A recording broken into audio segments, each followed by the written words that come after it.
Olá pessoal, bem-vindos a mais uma aula do nosso curso de Automação Industrial 1. Nessa aula de hoje nós vamos comentar um pouquinho com vocês a respeito da tecnologia eletropneumática. A inserção da eletropneumática, ela entra justamente nessa questão aí que eu levanto com vocês da combinação de energia, que é um processo cada vez mais realizado no ambiente industrial, em função das diferentes características que têm as diferentes energias. Então nós podemos trabalhar aí com hidráulica, com pneumática, com eletricidade, eletrônica, todas elas conversando de maneira harmônica, tá? E cada uma com as suas vantagens em específico. Pessoal, e para exemplificar para vocês, eu trouxe um pequeno vídeo dessas tecnologias trabalhando aí de maneira conjunta. Esse aqui é um exemplo de uma máquina que faz o dobramento de eixos. Reparem que, pessoal, essas mangueiras mais grossas aqui correspondem aos componentes hidráulicos, trabalhando nessa peça. E em conjunto, a gente vê também essas mangueiras mais finas que correspondem aos componentes pneumáticos. Lembrando que, quando a gente requer uma certa quantidade de força, a gente trabalha com hidráulica. Para aplicações com menores forças, que a gente exige velocidade ou fixação de algum componente, nós vamos utilizar componentes pneumáticos. É importante ressaltar também, tá, que toda a parte de controle desses dispositivos, do avanço e do recuo desses componentes é feita através de dispositivos eletrônicos. Trabalhando de maneira conjunta com esses componentes hidráulicos e pneumáticos, nós temos aí o exemplo de um braço robótico, que é acionado inteiramente através de eletricidade. Tá? Então a gente pode ter todas essas tecnologias trabalhando de maneira harmônica em um ambiente industrial.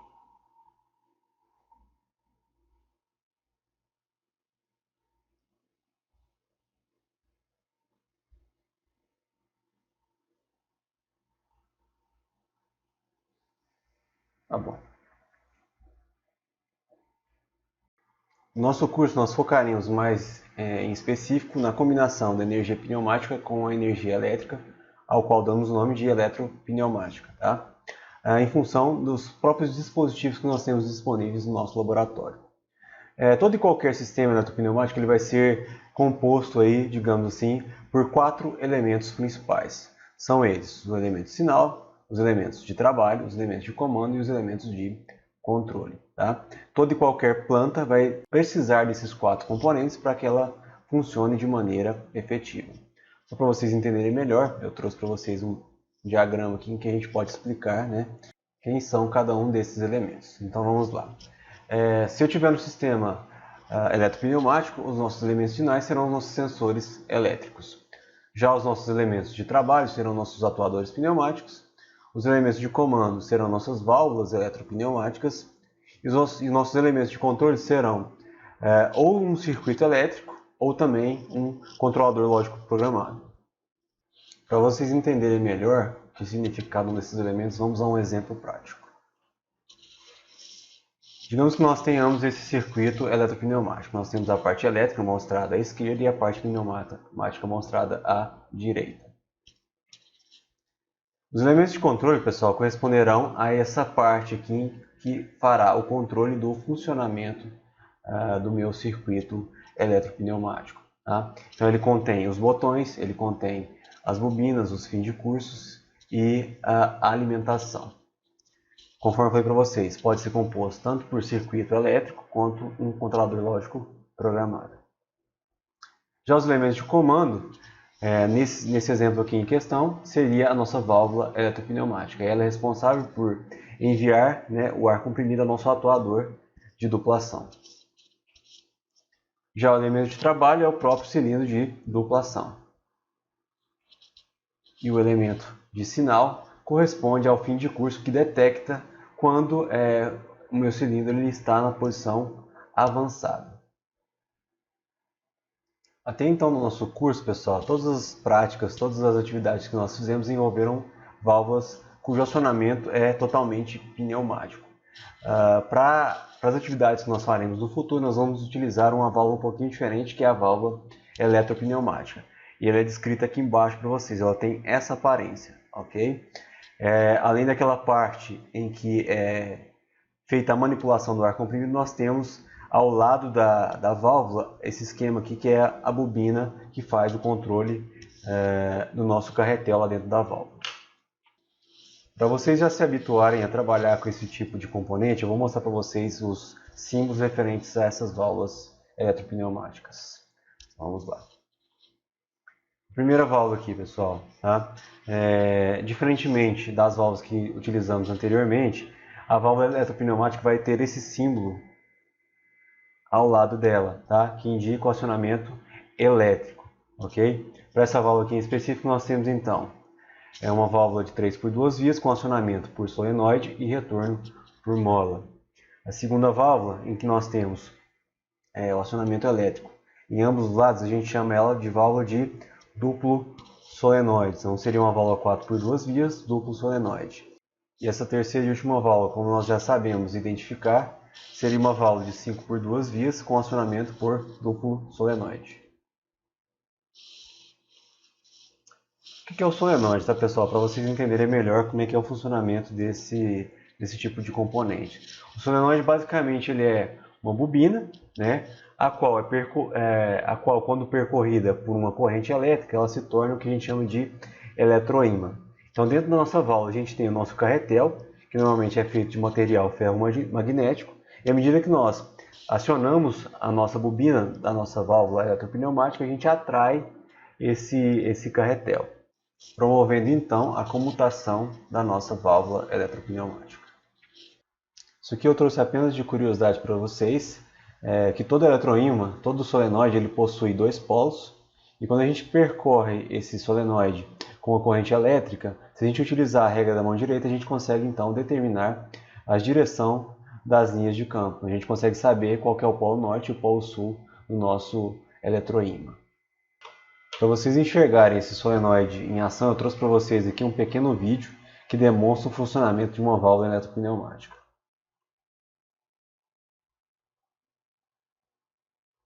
Ali estou simulando o fechamento de uma chave, né? Promove então a energização do solenoide que atrai o carretel, deixando então a passagem do ar comprimido. É assim que funciona então a nossa válvula eletropneumática. Agora, pessoal, eu gostaria de estar revisando com vocês um pouquinho daqueles conceitos que nós já vimos no começo do nosso curso, tá? A respeito da lógica binária. Nós vamos fazer um paralelo com relação à parte da eletropneumática, em que nós vamos considerar aí 0 ou 1, botões abertos, botões fechados, relés acionados, desacionados, sensores acionados e desacionados, e válvulas também acionadas e desacionadas. Para nós prosseguirmos para a parte de projeto com relação à parte eletropneumática, nós vamos então revisar alguns conceitos e a gente vai transferir, né, parte desses conceitos para a parte elétrica. Então vamos lá. Então digamos que eu queira implementar a lógica da função SIM, utilizando a eletropneumática. Como que eu faria isso? Tá? Digamos que nós tenhamos aí alimentação de 24 volts, 24 volts em cima e embaixo. Para me implementar a lógica identidade ou função SIM, basta eu associar um botão ou um contato à minha solenoide. Tá? Nesse exemplo aqui em específico eu estou utilizando um relé para representar a nossa saída. Tá? Saída A.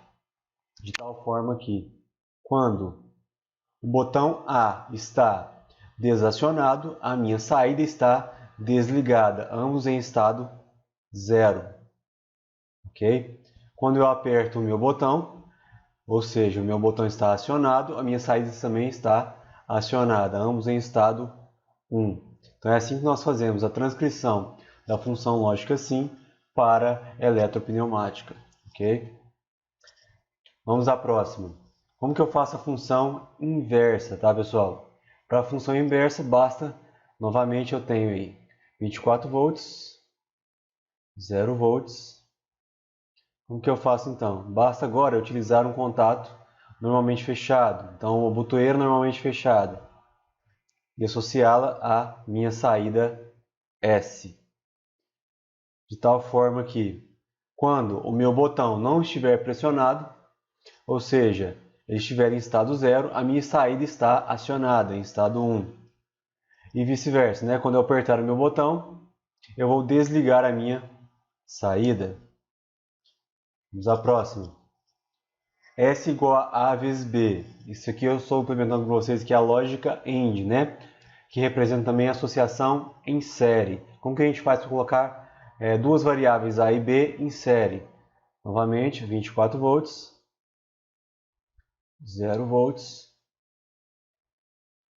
Para implementar a lógica E, em que a saída será 1 apenas quando as duas variáveis estiverem em estado lógico 1, basta colocá-las em série. Então, coloco o botão A em série com o botão B em série com a nossa saída S. Tá? B, A. Se eu tiver os dois desacionados, minha saída está desacionada. Se eu acionar apenas um dos dois, não adianta, porque a outra variável estará em aberto, né? Quando eu acionar as duas, aperto os dois botões, a minha saída ela vai então ativar. Ok? Vamos à próxima. Função lógica OR, ou função ou também associação em paralelo. Para implementar então a soma, né? Basta eu colocar ambos os contatos de A e B em paralelo. Vamos lá, demonstrar para vocês. Vamos lá. Botei a minha saída. Então, vamos lá, os contatos.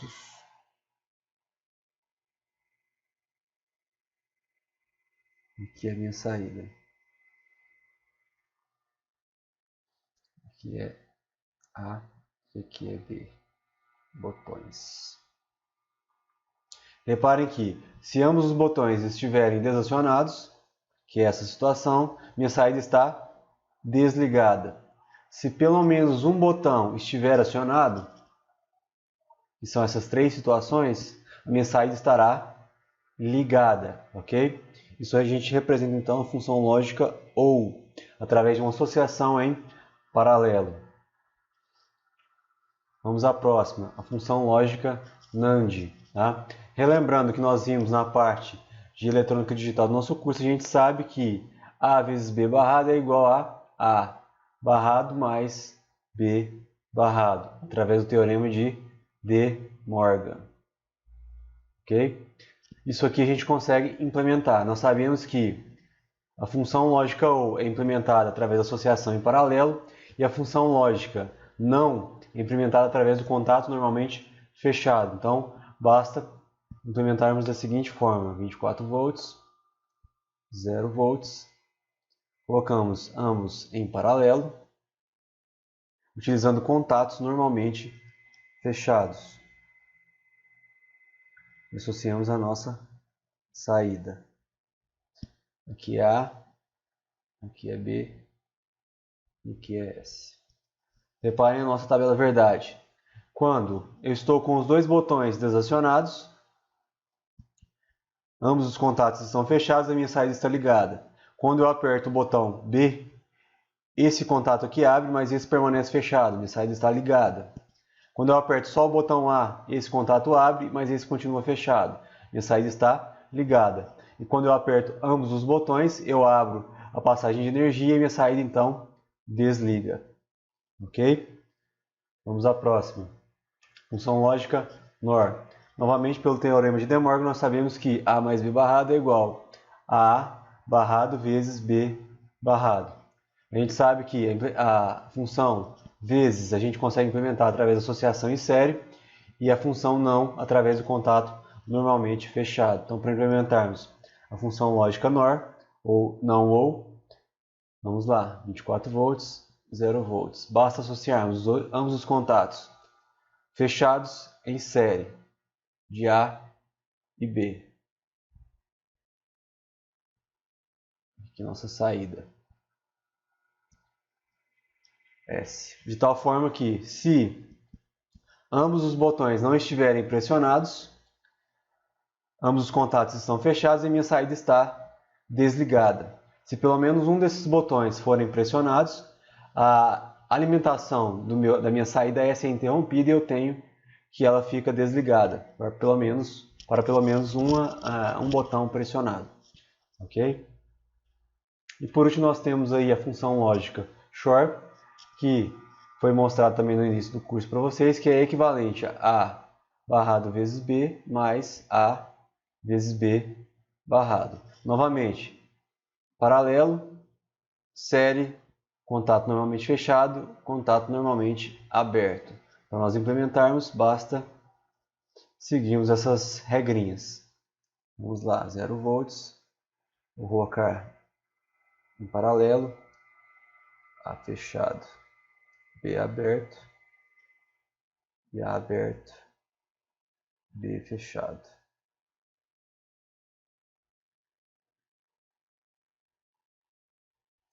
Associados à nossa saída S.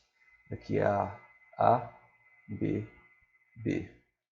Reparem que quando ambos os botões não estiverem pressionados, a energia não passa nem por aqui, nem por aqui. A saída está desligada. Quando eu aperto ambos os botões, esses dois fecham e esses dois abrem.